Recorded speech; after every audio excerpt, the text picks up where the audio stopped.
देखिए बहुत ही सुंदर विषय है और हम बहुत सिंपल लैंग्वेज में इसको सबके सामने रखना चाहते हैं ताकि इसका सब लाभ उठा सकें। हम जो संकल्प कर रहे हैं, निरंतर माइंड में संकल्पों का फ्लो चल रहा है, उसकी तरंगे चारों ओर फैलती हैं, इन्हें हम वाइब्रेशंस कहते हैं। अब ये तरंगे प्रकृति में जाती हैं, ये बड़ी सूक्ष्म गति है। प्रकृति और इन तरंगों के बीच में रिएक्शन होता है और प्रकृति वही चीजें हमें निर्माण करके कई गुना करके वापस दे देती हैं।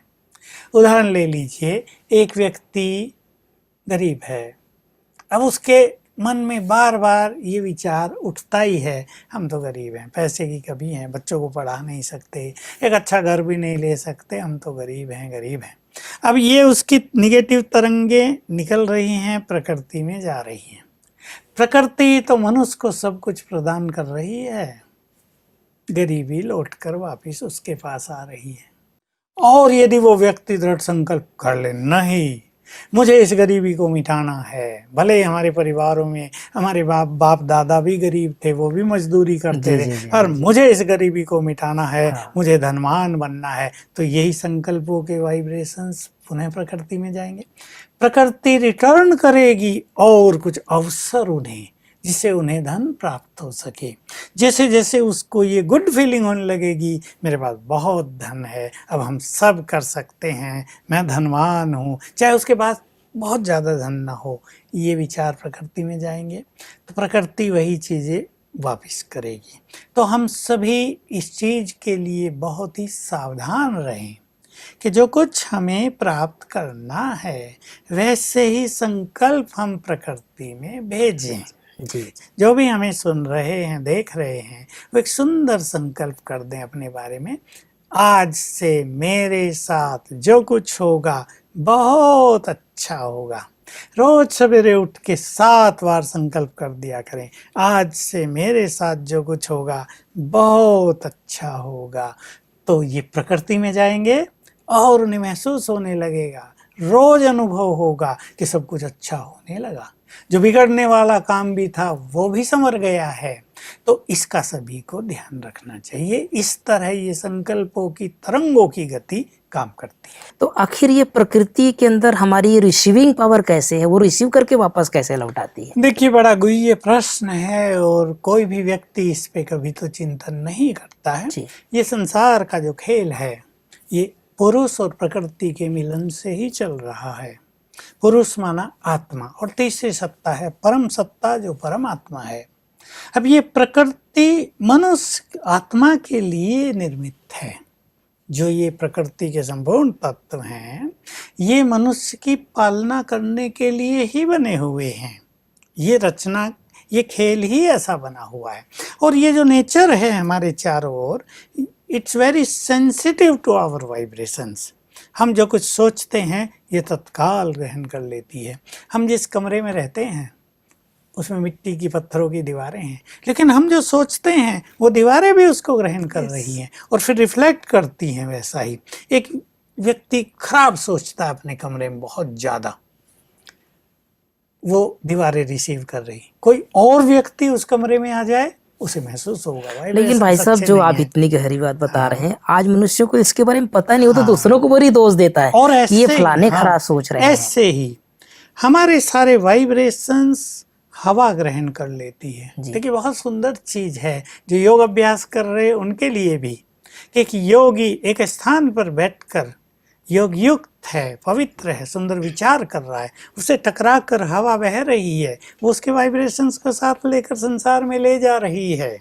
बहुत गुह्य गति है। हमारे चारों ओर पेड़ हैं, हमारे सुंदर विचार, उनके वाइब्रेशंस पेड़ों में समा रहे हैं। अब जो कुछ उनमें समा जाएगा वही तो उसे वापस करेंगे ना। हमारे पास जो होगा वही हम दूसरों को देंगे। तो इस तरह मनुष्य आत्मा प्रकृति को सब कुछ देती है, जिम्मेदार मनुष्य आत्मा है। क्योंकि देखिए हमारे पास मन की एक और शक्ति है, एक और पार्ट है, वो है अंतर्मन।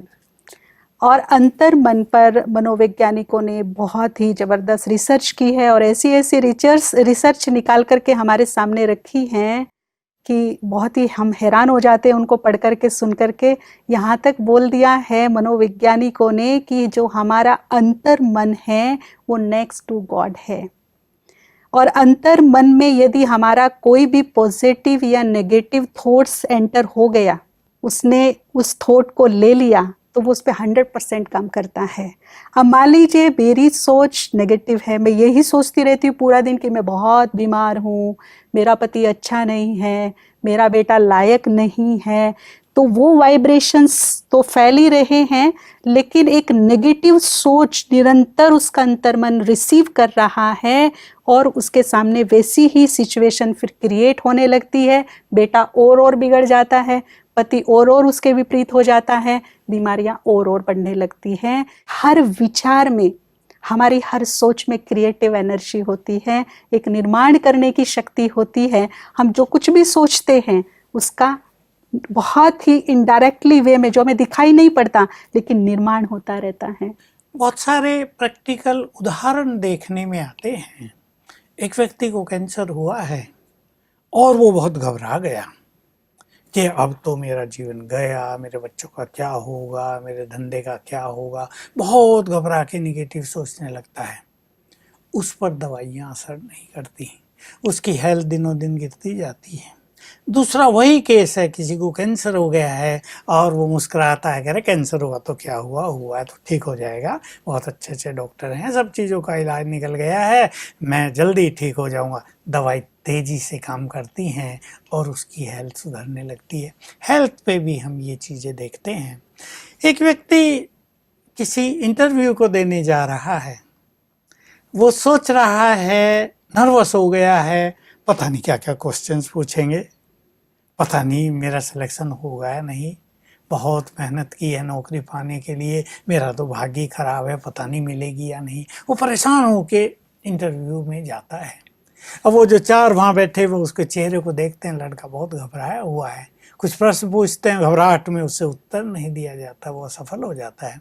दूसरा व्यक्ति उससे कम बुद्धिमान है, लेकिन उसका मनोबल बहुत बढ़ा चढ़ा है, वो जाता है, कह रहा है सिलेक्शन हो या ना हो, मैं तो इंटरव्यू दूंगा हैप्पीली और मुझे लगता है मेरा सिलेक्शन होगा ही, भगवान मेरे साथ है। उमंग से जाता है, जाके मुस्कुराते हुए सबको नमस्कार करता है, अभिवादन करता है और वो उससे प्रश्न पूछते हैं, जो उसको आता है उमंग से उत्तर देता है, वो ठीक हो या ना हो।